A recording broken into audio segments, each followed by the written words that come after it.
Reception plus canteen. এখন আমরা এই লেকের আশপাশটা একটু ঘুরে দেখি, কারণ হচ্ছে চেক ইন হচ্ছে 1:30 আর চেক আউট করতে হয় 11টায়।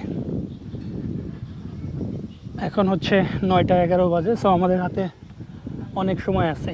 এই সময়টা আমরা এই যে আশেপাশের যে পরিবেশটা আছে আর কোথায় কি আছে সেটা আমি আপনাদের ঘুরে ঘুরে দেখাই।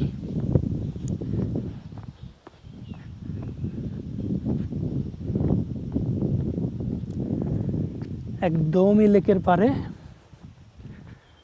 আর ক্যান্টিনের অবস্থানটা কি বলবো সেটা তো দেখতেই পারলেন, এই যে হচ্ছে ক্যান্টিন প্লাস রিসেপশন, আর ওইখান থেকে যে দৃশ্যটা সেটা হচ্ছে কিন্তু এইটা। প্রচণ্ড বাতাস।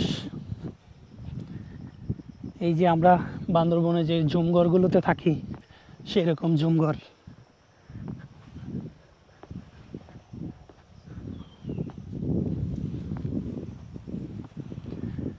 আমি একদম সাঁতার না জানলে পানিতে নামবেন না।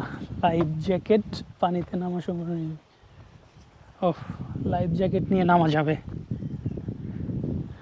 আর এটা হচ্ছে থিম, এই রাঙ্গামাটির থিম। চমৎকার। ওই যে বেঞ্চ দেওয়া আছে বসার জন্য, একদম কি বলবো, মানে আমি কল্পনাও করতে পারি নাই যে এর সৌন্দর্যটা আসলে এত বেশি সুন্দর হবে, এত বেশি সুন্দর।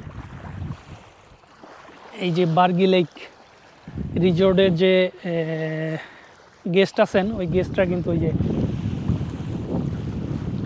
নৌকা দিয়ে বেড়ানোর জন্য নেমে পড়লেন। ওই যে কায়াকিং করার সুযোগ আছে, ওই যে ওই পাশটাতে সব দেখাবো কি কি সুযোগ সুবিধা রয়েছে, বিনোদনের কি সুযোগ রয়েছে, সব কিছু দেখাবো। আর থাকার জন্য যে ব্যবস্থাপনা, এই যে একদম লেকের পাড় দিয়েই কিন্তু সব, এই যে দেখেন সবগুলো লেকের পাড় দিয়েই।